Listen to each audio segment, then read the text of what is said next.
All right, guys, I want to thank you for coming back for another video. Today is April 14th, 2020.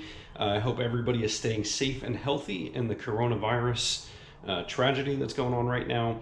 I am on week 5 of lockdown in the house. I'm going crazy, as I'm sure all of you guys are. I want to thank you guys for the support. Looks like the channel's been doing pretty good over the last month or so. My guess is people are that bored that they're actually watching my videos. If you enjoy the videos, even better. If not, thank you for watching them anyway. Today, we're getting ready to get the car out. I'm going to be taking the car down to Bill at B&N Imports. Don't let the imports fool you. He did some work on my GT500. He did the twin disc in it not too long ago in the line lock. And he did Johnny's fully built L&M engine, Gen 3R, E85, top dog GT500, as well as Ethan's car quite a few times, his S550. So we're going to be going down there today. As you guys know from the prior video, I kind of love the Corsas, but I kind of don't love some things about the Corsas. So what we're going to be doing today, as you can see here, we got some Vibrant Resonators.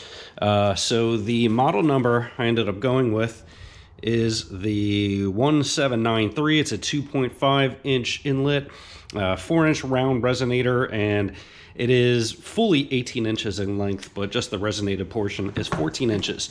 So we're going to go ahead and cut out some pipe, weld these in the intermediate pipe or the over axle pipe, whatever terminology you guys want to use.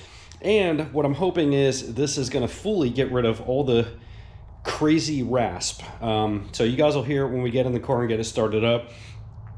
Between 2,300 and like $3,000. It sounds like VTEC kicked in. So if you guys have ever had a Honda or have experience with VTEC, you know exactly what I'm talking about. It gets very raspy, very loud for that RPM range, and then it goes away. Otherwise, yeah, the Corsas are kind of obnoxious, but they make me giggle like a little girl. So I kind of do like it, and it does scare people. I can deal with it other than that bit of rasps. So if we can clean that up, that's what I'm hoping these guys are going to do.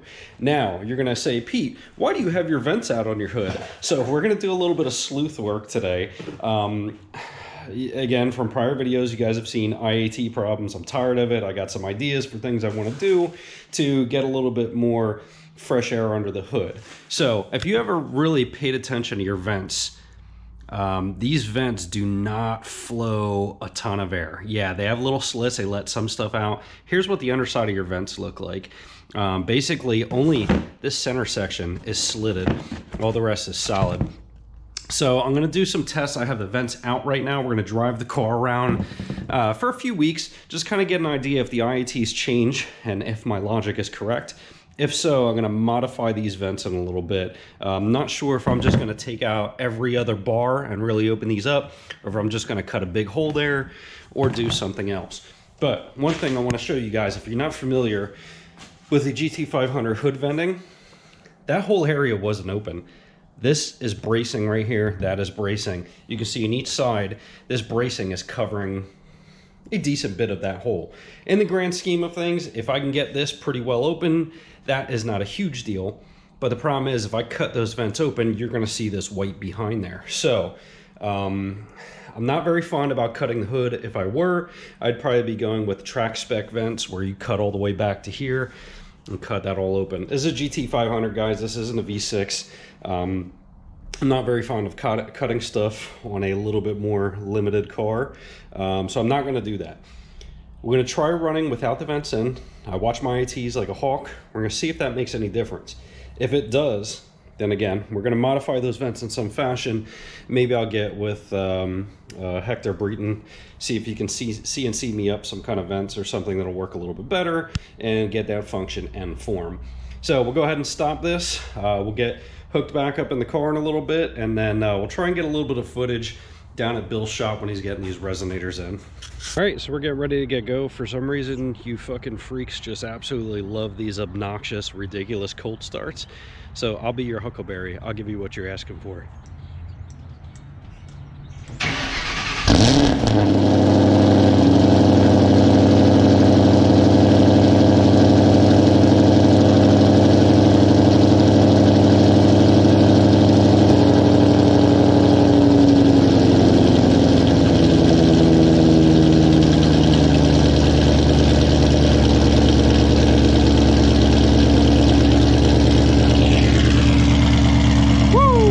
guys like that?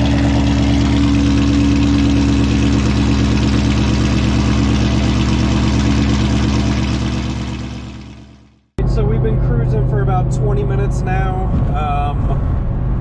The data with the IAT so far with the grills out, when I was at part throttle cruise, low speeds, I was seeing about a 20-degree delta split between IAT1 and IAT2. That is pretty good. Now, when I'm on the highway at 80 miles an hour, that delta split is still 30 degrees between IAT1 and 2. So that is pretty typical of what I usually see. Today's testing may not exactly be the best testing because it is pretty much about 50 degrees out. But what I'm seeing so far is that the effects of having those vents open are about 10 degrees better at part throttle, low speed. So it is moving a little bit more air out at low speed. At high speed, I think that these are probably going to be a little bit of a nil effect, just because it's probably already moving enough air out and sucking enough air out at speed. But basically what I'm seeing at part throttle, low speed, was about 60 degrees IAT1 and 80 degrees IAT2, and then cruise on the highway right now I'm doing 80, and I'm seeing 50 IAT1 and 80 IAT2 on the dot, pretty much no deviation. So again, as it gets a little bit hotter and a little bit warmer into the spring and summer months, we're going to kind of see if that changes things a little bit. Once those engine bay temperatures get up 130, 140 degrees, then I'm kind of curious to see what the effects are going to be. But right now, again, maybe not the best temperature to test in, but it kind of gives me an idea of what to expect when it gets a little bit warmer out. We're about 5 minutes out from Bill's shop. We'll go ahead and pick up there and see if he'll let me record once the car gets up on the lift. Alright guys, again, so don't be fooled by B&N imports. They also do, they said Mustangs are keeping them in business. We got another blown Coyote car over here. We have a Lightning over here, as well as you can see some Supras, obviously. But we got a built Lightning over there. There is a Challenger over there. They just did some cams, some other stuff, and Johnny's GT500 L&M engine is actually in there right now that they're working on. So we're getting ready to mock up the Resonators and go from there.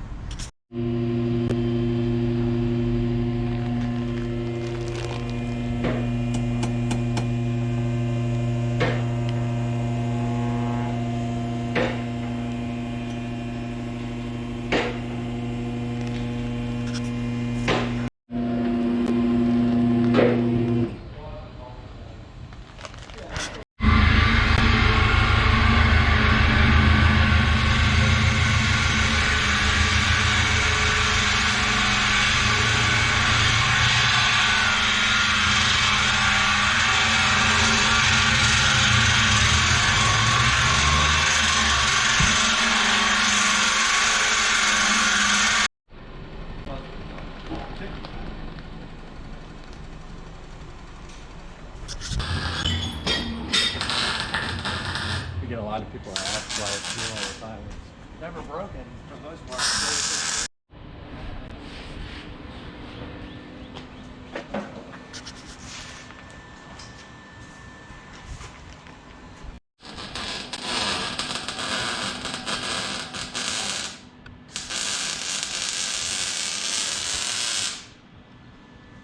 Just open it.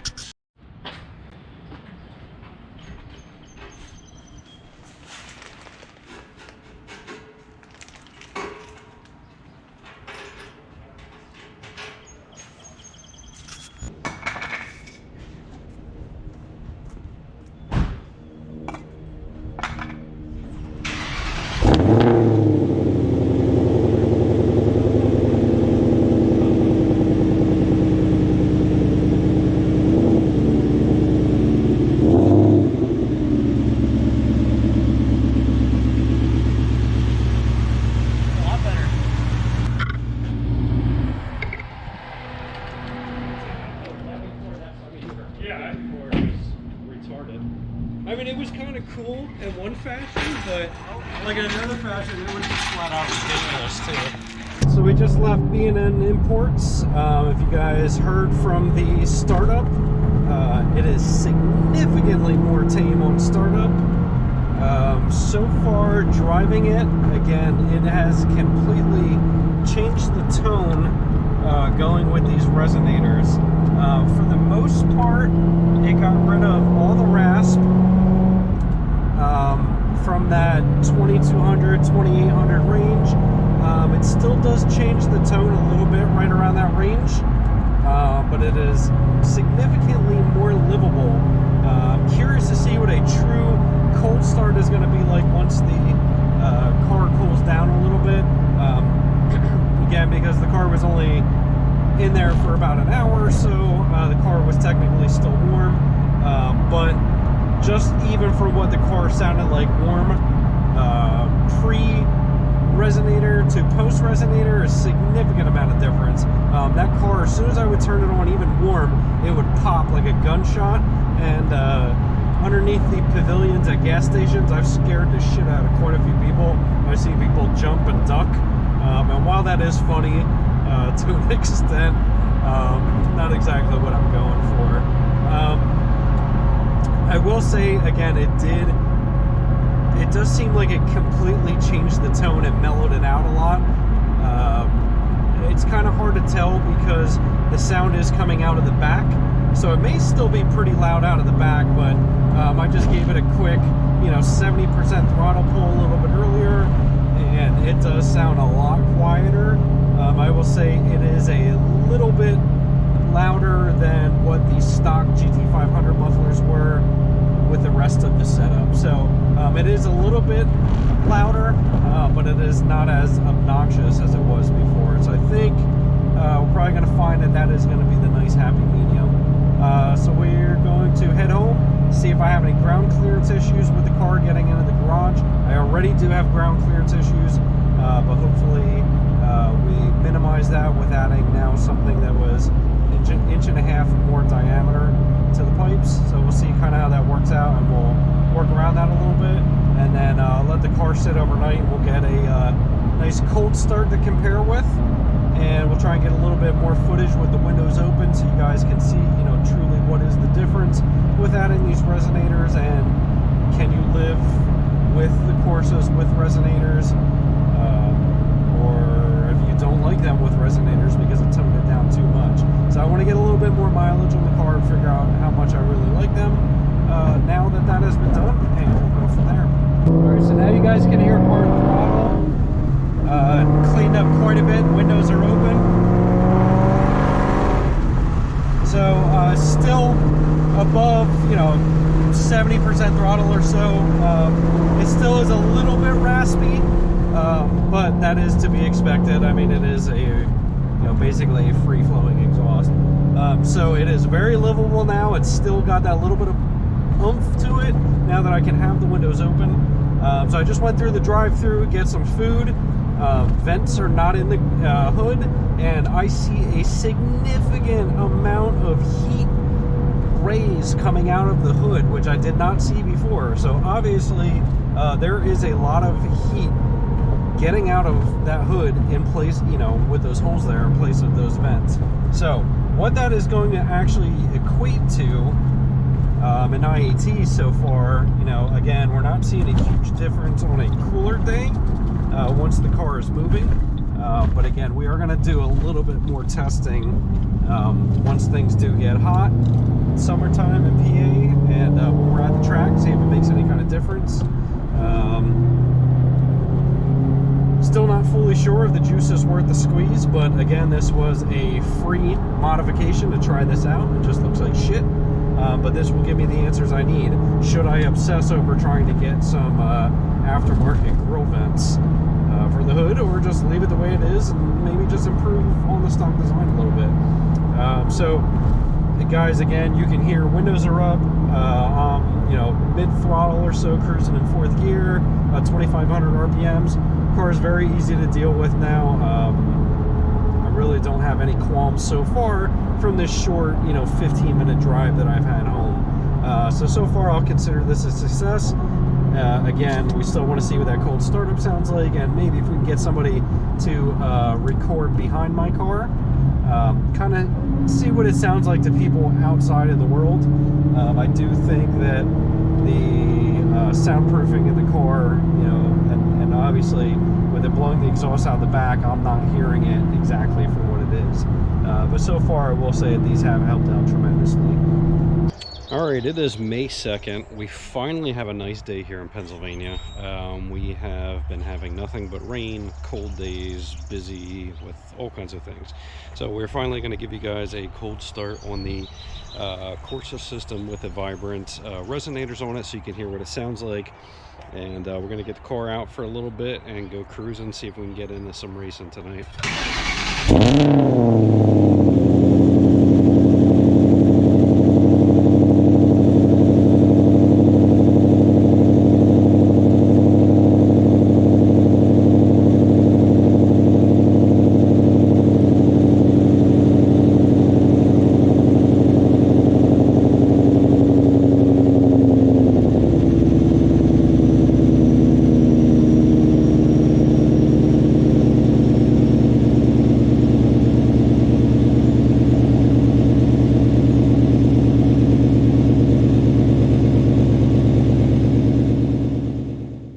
So there you guys have it. That is the new cold start with the resonators on.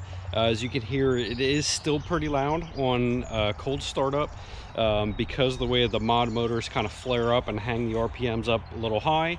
They are a little bit louder on cold startup, but as you can hear the difference, you see it is a lot more tame. While it is still pretty loud, it is a lot more tame and a lot more bearable for my neighbors, more importantly, and my wife, who is sleeping directly upstairs right above my garage.